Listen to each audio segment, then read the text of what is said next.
हमारा प्रवचन आरंभ करेंगे।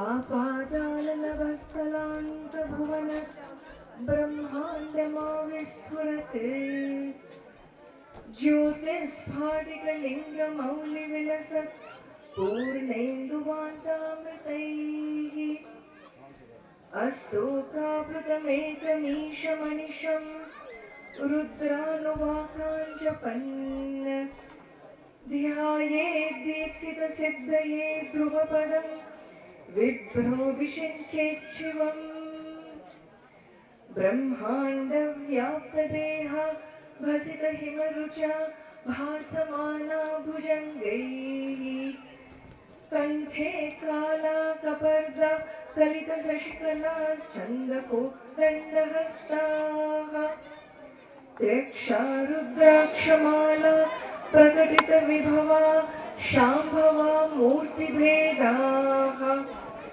रुद्रा श्रीरुद्रसूक्तप्रकटितविभवा न प्रयच्छन्तु सौख्यम् ॐ गणानां त्वा गणपतिगुं हवामहे कविं कवीनामुपमश्रवस्तमम्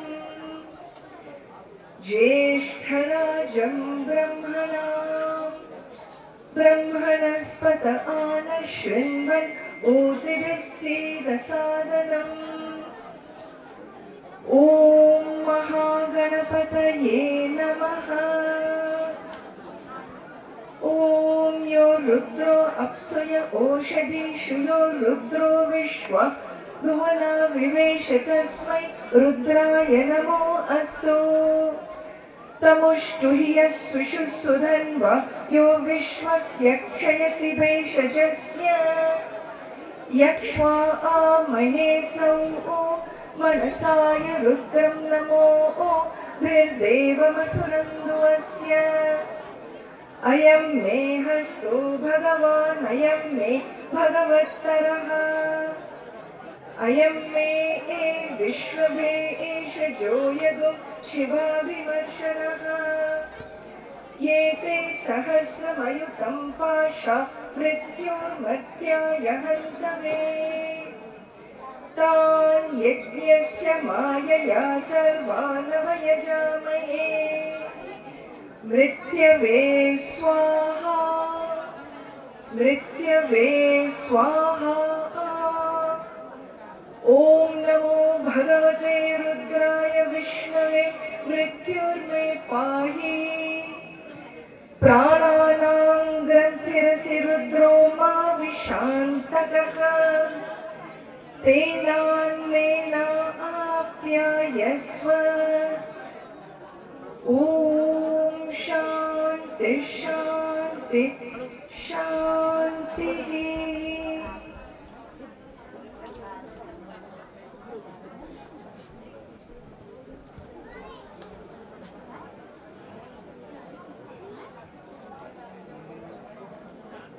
आज व्यास जी ने बहुत सुंदर गुरु परंपरा की चर्चा की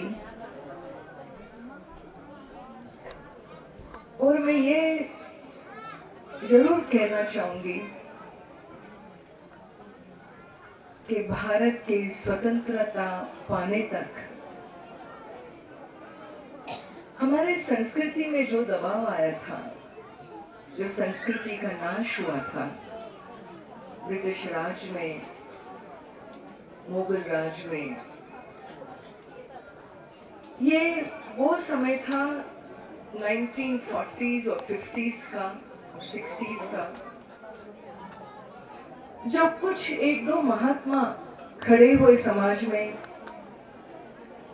और जहां समाज में लोगों को पता नहीं था कि इस धर्म का, हिंदू धर्म का ग्रंथ भी क्या है।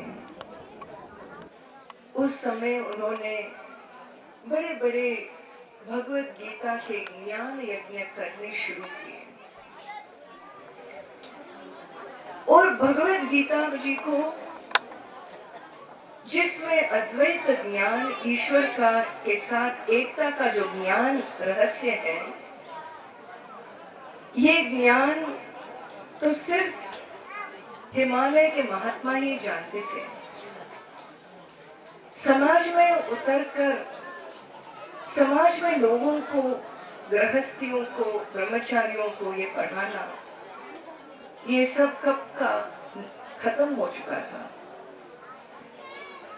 ये वो समय था जो पुनः संस्कृति की जागृति का आरंभ हुआ 1950s में, और कई नौजवान निकले समाज से हमारी संस्कृति की रक्षा के लिए।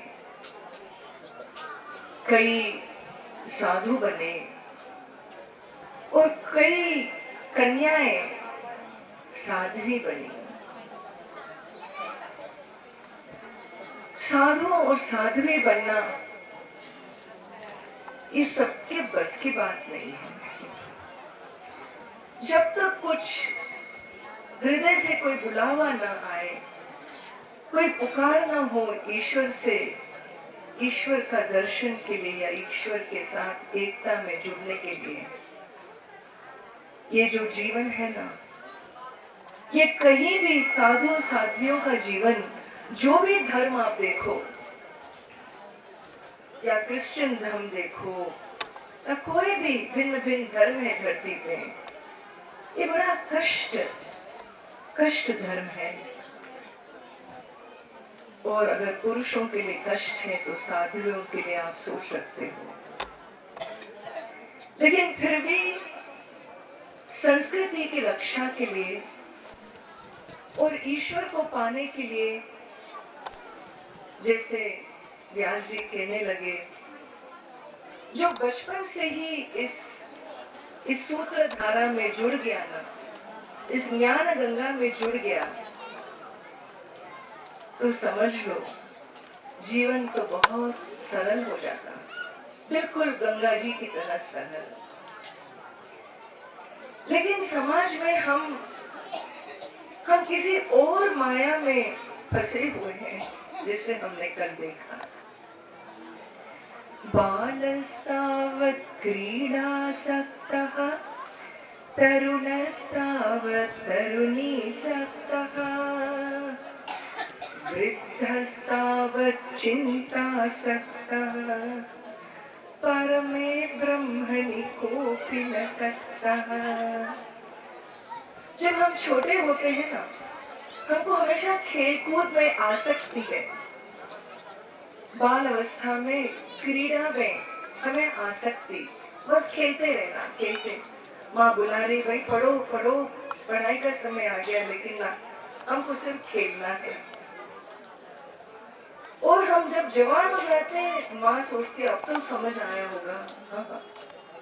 तरुणस्तावत् तरुणीसक्तः, जो युवक हो, नौजवान हो, वो बस वो युवती के पीछे खोज में घूमने लगता है। वो युवती है, वो भी अपने युवक के खोज में, मेरा कौन होगा वो सहज धर्मचारी, मेरा श्री राम जी कौन बनेगा। तो इस विचारों में ही हमारा एक युग दशा बीत जाता है। और ऐसे रुकते रुकते क्या होता, वृद्धस्तावत्, जब वृद्ध अवस्था आ जाती है, जब हाथ पे चलने थोड़ा कष्ट देने लगते हैं, जैसे मिशनरी को तेल लगाया जाता है ना, इसे यहाँ भी घुटनों में तेल लगाते हैं, कई चीजें हम करते रहते हैं, लेकिन अंदर से क्या हो रहा है, चिंता सकता, बस चिंता में ही हम उतरने लगते हैं। ये सब क्यों? क्योंकि हमारा एक विद्या हमने पाया नहीं बचपन से। शास्त्रों में कहा है, वेदों में कहा है, द्वे विद्ये वेदी कविये, दो किस्म की विद्याएं बचपन में ही पाना है। एक है सृष्टि के सिलसिले में, जैसे आप बच्चों को स्कूलों में पहुंचाते हो, वो एक किस्म की विद्या है। और दूसरी विद्या है, वो है परा विद्या, जिसमें आपको अपने आप को समझना होगा। हमारा मन, हमारा प्राण, हमारा शरीर, हमारा सोच, हमारे विचार, हमारे चिंतन, इन चीजों को ढंग से जब तक हम नहीं समझते, ये हमारे काबू में नहीं आएंगे। और इस किस्म की विद्या को परा विद्या कहते हैं, जो विद्या आपको आत्मज्ञान तक ले जाए। तो इसलिए वेदों ने कहा गया है, इन चीजों के को व्यवस्था में लाने के लिए उपनिषद कहता है, ब्रह्मचारी भूत्वा गृही भवेत्, गृही भूत्वा वने भवेत्, वने भूत्वा प्रव्रजेत्। ये उपनिषद का वाक्य है, बृहदारण्यक उपनिषद में दिया गया है कि हर एक मनुष्य को वो प्राकृत प्रवृत्ति से संस्कृत प्रवृत्ति पे आने, संस्कार लाने जीवन में। हम तो शुरुआत से यथेष्टम यथा भाषणम यथा भोक्षणम, जैसे इच्छा है बोल दिए, जैसे इच्छा है खा दिए, वो तो हमारा प्रकृति है। लेकिन सोच विचार से हमको जीवन जीना है। प्राकृत पुरुष से संस्कृत पुरुष में परिवर्तित होने के लिए पहला तो काम होगा, हमको ब्रह्मचारी बनना होगा। क्या मतलब? हम तो बचपन से ही ब्रह्मचारी हैं। ब्रह्मचारी बनना होगा का मतलब क्या? इसका मतलब एक ही है, और वो चीज हमारे लिए बहुत मुख्य है। वो ब्रह्मचारी व्रत वो होता है जो पहली बार ये बालक, जो 8 बरस का, 9 बरस का, 10 बरस का जो बालक है ना, वो जब उपनयन संस्कार के लिए निकलता है, ब्राह्मण हो, क्षत्रिय हो, वैश्य हो, ये 3 जातियों में उपनयन संस्कार कहा गया है। ये तो अवश्य देना होगा बच्चों को, क्योंकि ये है वो संस्कार जहां से वो शुरुआत होती है व्रतों की। व्रत कैसे लेना वो समझने लगता है। अब तो मैं जैसे चाहूंगा करूंगा, ये जो वाक्य है ना, ये जो सोच है, ये जो चाहूंगा करूंगा के बजाय जो मेरा धर्म क्या है, मेरा कर्तव्य क्या है, वो चाहत से दूर रह के कर्तव्य में उतरने के लिए हमें कुछ व्रत लेने पड़ते हैं। और ये व्रत की शुरुआत, व्रत का आरंभ ब्रह्मचर्य अवस्था में वेदों के साथ पिता के आशीर्वाद से, पिता को गुरु मानकर ये उपदेश दिया जाता है गायत्री माँ का, और वो बच्चा व्रत लेने लगता है। श्रुतंच में अश्रुतंच में तन्मे उभयं व्रतम, श्रद्धा च में अश्रद्धा च में तन्मे उभयं व्रतम, स्मृतं च में अस्मृतं च में तन्मे उभयं व्रतम। ये बोलता है सृष्टि को, बहुत बड़ा घोष में वो बोल लेता है कि आज से मैं 2 व्रत लेता हूँ, ये मेरे जीवन के व्रत है, आप सब लोग मुझे आशीर्वाद दें। पूरा समाज आ जाता है उनको आशीर्वाद देने। ये क्या व्रत है? जो हमको जीवन में सुनना चाहिए हम वो ही सुनेंगे, जो नहीं सुनना चाहिए वो नहीं सुनेंगे। इसका मतलब जिसमें धर्म है, जो सुनने में, उपदेश में धर्म है, वो धर्म का ही हम पालन करेंगे। जो अधर्म है, जो गलत बात है, लोगों को गिराने की बातें हैं, वो हम उसके लिए हमारा कान तैयार नहीं है। स्मृतंच में अस्मृतंच में, जो हमको याद रखना है, वेद मंत्र प्रार्थनाएं, हमारा कर्तव्य, उन चीजों को हम याद रखेंगे। और जो हमको याद नहीं रखना चाहिए वो है क्या? उसने हमको मारा, इसने हमकी पिटाई की, हमने इसको झूठ बोला, उसने हमारी चोरी की, ये जो लेकर हम जो दिमाग को भर देते ना, पता है मोटा बुद्धि कैसे बनता है? आप लोग मोटे बुद्धि की जिक्र करते हो, ऐसे ही मोटा बुद्धि बनता है। क्यों? क्योंकि गलत बातें, गलत विचार, गलत चिंतन जब अंदर भर जाते हैं तो धर्म के विषय के लिए अंदर कुछ जगह नहीं रहती। तो ब्रह्मचारी अवस्था में जब वेद पढ़ने का प्रारंभ होता है, वो बालक को गुरुकुल भेजा जाता। जैसे प्रहलाद गया गुरुकुल, ध्रुव गया गुरुकुल, नचिकेता गया गुरुकुल, ये सब उपनिषद के बालक, इन बालकों को जो देखो ना, ये तो उत्तम अधिकारी थे आत्मविज्ञान के, लेकिन वो गुरुकुल गए, उन्होंने बहुत कुछ पाया, बहुत कुछ सीखा, लेकिन उनके जीवन में एक चीज है, धर्म क्या है, हम वो धर्म के अनुसार जिएंगे। जब ब्रह्मचारी होता, ब्रह्मचारी का धर्म होता है विद्या पठन, विद्या को ग्रहण करना, वो ही धर्म है। अगर वो धर्म नहीं किया तो हमारा पाप है, ये हमने कमी रखी। हमारा धर्म है पढ़ना और गुरु की सेवा, यही ब्रह्मचारी का धर्म है।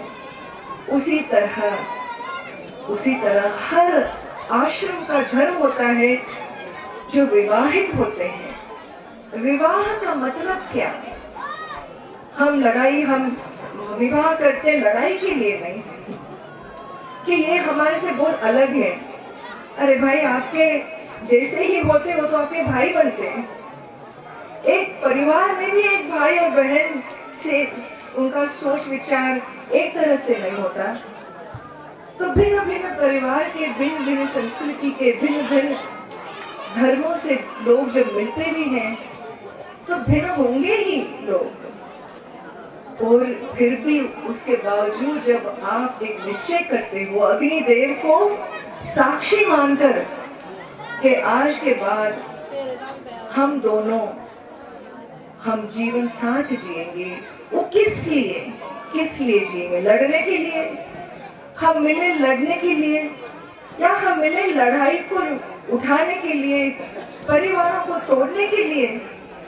पता है आपको, दक्षिण भारत में जब ये ब्राह्मणों का विवाह होता है ना, ये मैंने देखे, कई लोगों के विवाह में देखे, जो पति होता है वो विवाह मंडप में ही वहाँ एक मोटा सा पत्थर रखा जाता है, और वो जो वधू होती है, वधू को पत्थर पे उसका पैर रखना होता है।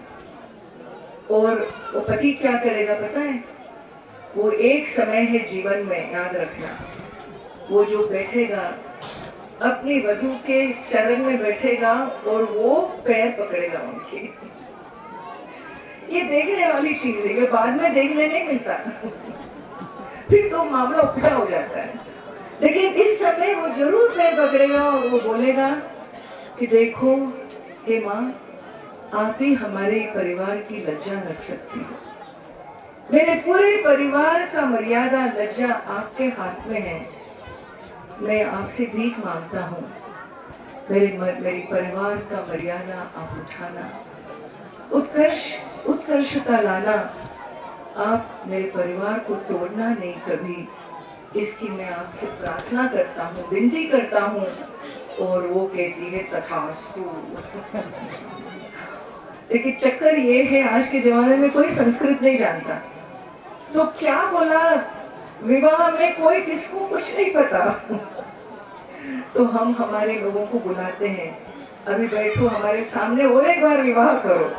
वही पति वही पत्नी, हाँ भिन्न भिन्न में, वही पति पत्नी को बुलाकर अब एक एक मंत्र का अर्थ समझो, तब आपको पता चलेगा ये लड़ाई झगड़े हमको क्यों छोड़ने।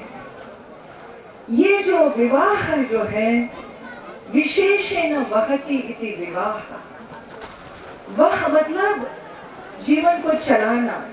तो विशेष रूप से गृहस्थी का जीवन ऐसा भाग्यदार जीवन है, अहोग्रस्त आश्रम हम कहते हैं।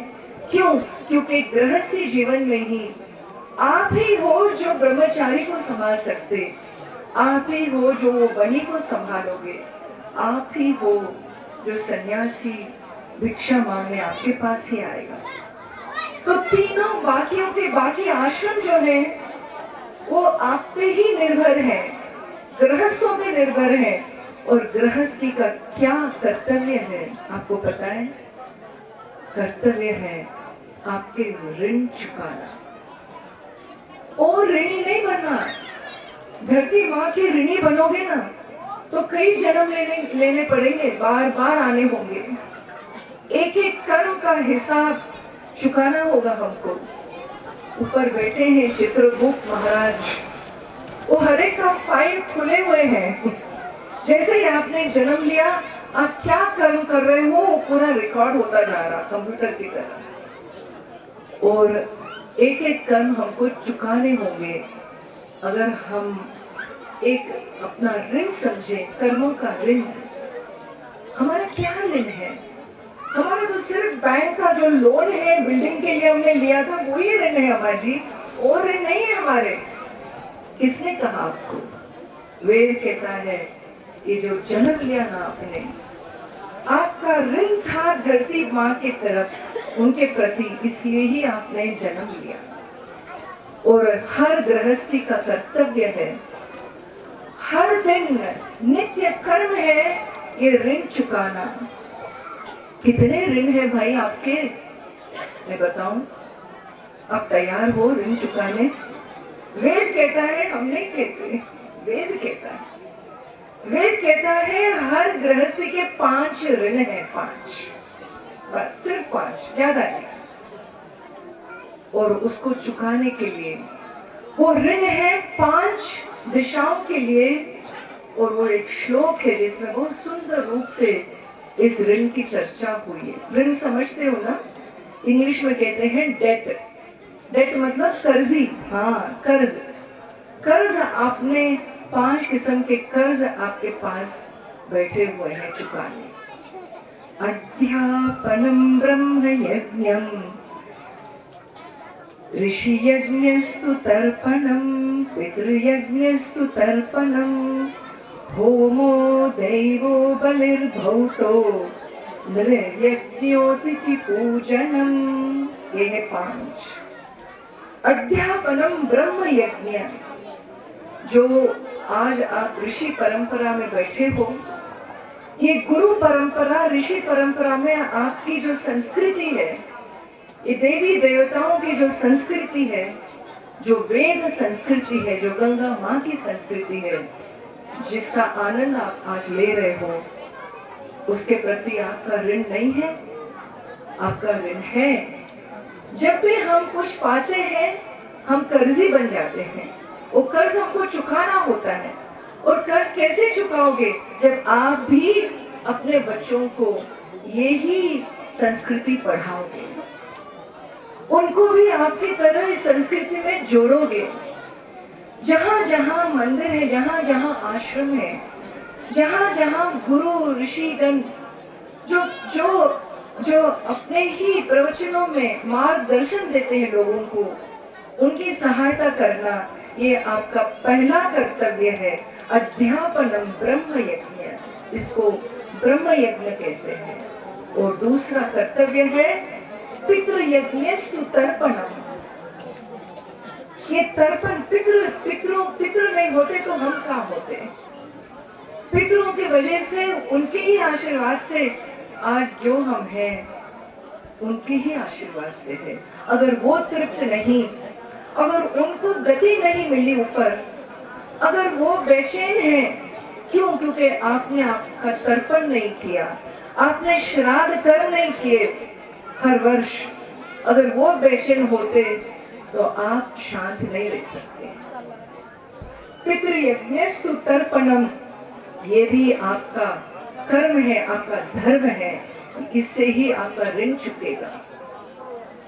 होमो दैवो बलिर्भूतो। होमो दैवो मतलब देवताओं को पूजना। कभी गलती से भी नहीं सोचना कि तो देवता ऐसे ही हैं। ऐसे ही क्या है भाई? सब शक्तियां हैं। शक्तियों को समझने, आंखों से समझने नहीं आते शक्ति, शक्तियों को महसूस करना होता है। शक्ति का रूप नहीं होता है, शक्ति निरूप होती है। और इन निरूपी रूप जो आपने सामने खड़े किए, ये देवताओं के डोलियों में उनको बसाया। देवताओं को आपकी डोली की कोई आवश्यकता नहीं। वो तो अशरीरी हैं, लेकिन अशरीरी होने के बावजूद हमारी प्रार्थनाओं से वो हमारे पास आ गए, हमको मार्गदर्शन दे रहे हैं, हमारे गांव गांव संभाल के रखे। कोरोना में क्या क्या नहीं हुआ धरती पे, लेकिन जिस तरीके से आपके गांव यहाँ बचे रहे, आप समझे ये देवता का ही आशीर्वाद है। तो इन शक्तियों को महसूस करना, सिर्फ महसूस करना, ऋण नहीं चुकता उससे। उनका हवन कार्य, उनका रोज का पूजन, नित्य पूजा, ये आपका कर्तव्य है। हर गृहस्थी का ये कर्तव्य है। होमो दैवो बलिर्भूतो। और जो प्राणी है हमारे प्राणियों के जो परिवार है, हमारी गौ माता, हमारे पक्षीगण, हमारे जो भी हो, कुत्ते बिल्ली, जो भी प्राणी किसी भी रूप में आपके सामने आए, कभी उनको पत्थर से छोड़ना नहीं, उन पे कभी पत्थर छोड़ना नहीं। वो भी नाजुक प्राणी है। प्राणी होते, उनका शरीर होता है, उनका सोच है, उनको भी डर होता, उनमें भी प्यार है। अब आपकी गौ माता को डंडा लेके उनके पीछे जाओ, आपके पास आएगी? वो तो भाग जाएगी। वो जानती है ये क्रोध रूपी है, दूर रहो इनसे। अब घास उठा के उनके पास जाओ, भागती हुई आएंगी। वो जानते हैं क्या, ये तो प्रेम है। लेकिन मनुष्य जाति में विश्वास नहीं कर रहा, ये भी जानती, कभी डंडा भी उठाएंगे, कभी घास भी देंगे। लेकिन जो प्राणी होते हैं उनको भी बलि देना नित्य कर्म है, हर रोज का कर्म। होमो दैवो बलिर्भूतो नृयज्ञः अतिथि पूजनम्। वो जो हमारा मनुष्य जाति है, हमारा समाज है, उसका भी, उसके प्रति भी हमको देना होगा।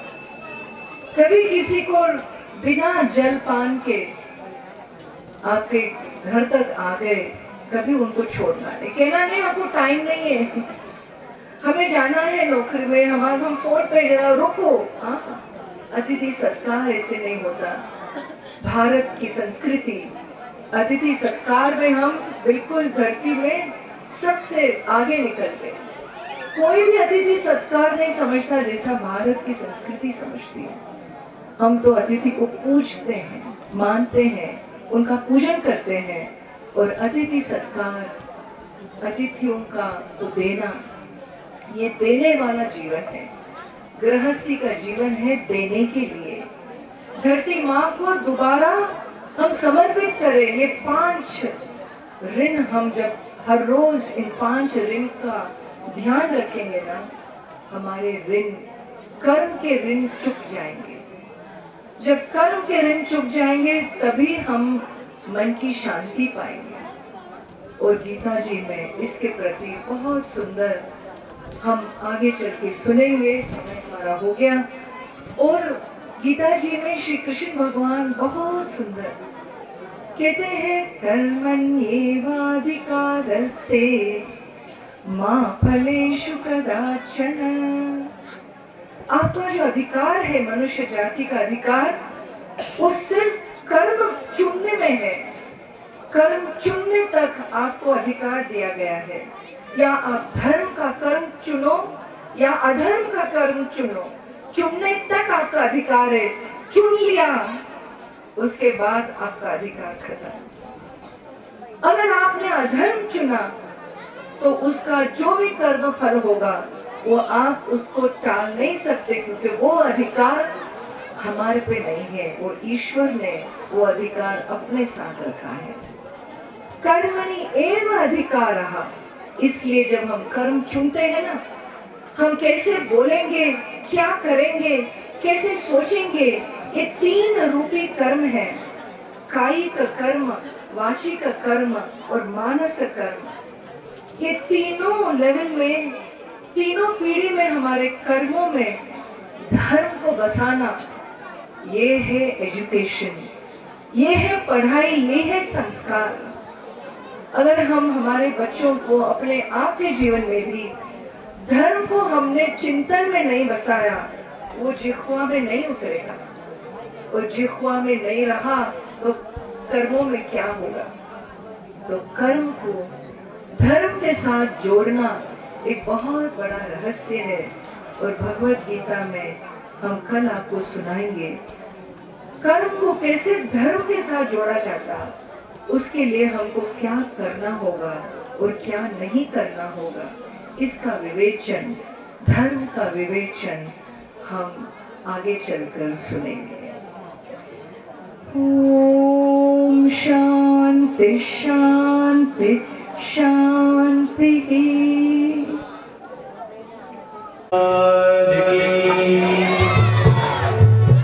जगत जननी जगदम्बा मैया की।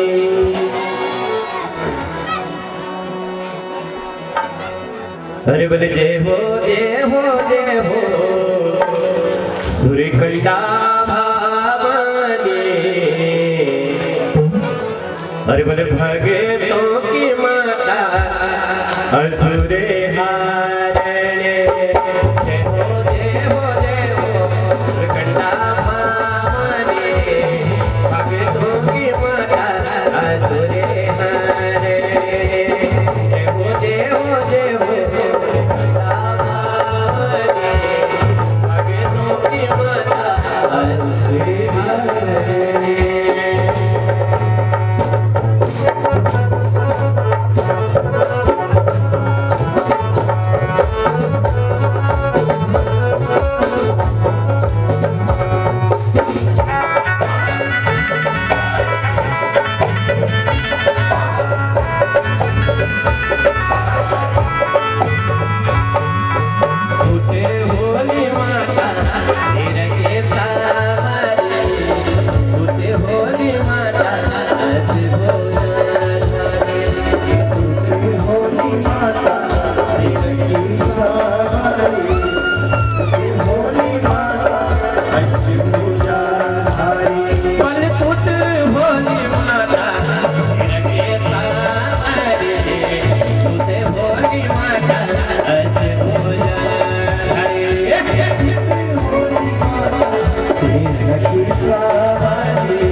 क्या बनो जे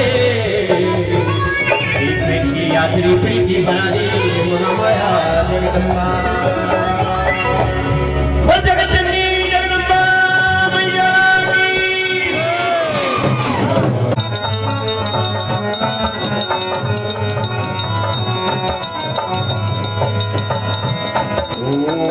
जय जगदीश हरे गौरी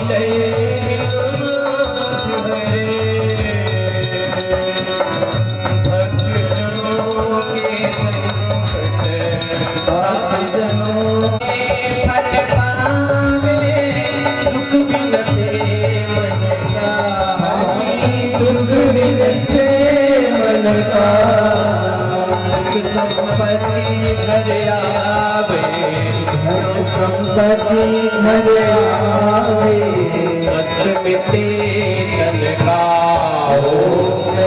जगदीश हरे तुम पूर्ण परमात्मा तुम अंतर्यामी हरि तुम अंतर्यामी पार ब्रह्म परमेश्वर जगदीश्वर तुम सबके स्वामी ओम जय जगदीश पालन करता तुम रक्षा करता मैं मूरख खल खामी प्रभु मैं सेवक प्रभु स्वामी तुम पालन करता हरि तुम रक्षा करता मैं मूरख खल खामी मैं सेवक प्रभु स्वामी कृपा करो भरता ओम जय जगदीश हरे दीन बंदो दुख हरता ठाकुर तुम्हें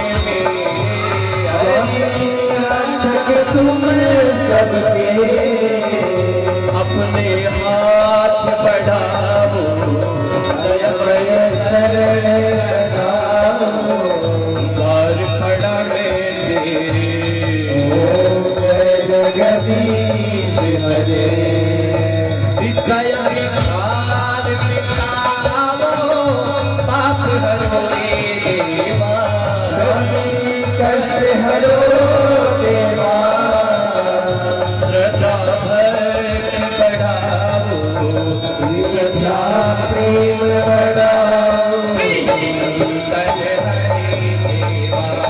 ओम जय जगदीश हरे मन मन धन सब है तेरा स्वामी सब कुछ है तेरा तेरा तुझे को अर्पण प्रभु को समरे पर डाला के मेरा ओ जगदीश हरे श्याम बिहारी जी की आरती जो कोई गावे हरि प्रेम सहित गावे भाव और भक्ति के कारण और भक्ति के कारण वांछित फल पावे ओ जगदीश हरे ओ जय गंगे माता मैया जय यमुने माता उधर तुमको जाता जो नर मैया को जाता वांछित फल पाता ओम जय गंगे माता चंद्र की ज्योत तुम्हारी मैया जल निर्मल आता मैया जल निर्मल आता मैया सब जग को जाता कृपा दृष्टि तुम्हारी माँ दया दृष्टि तुम्हारी त्रिभुवन सुखदाता ओम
Yo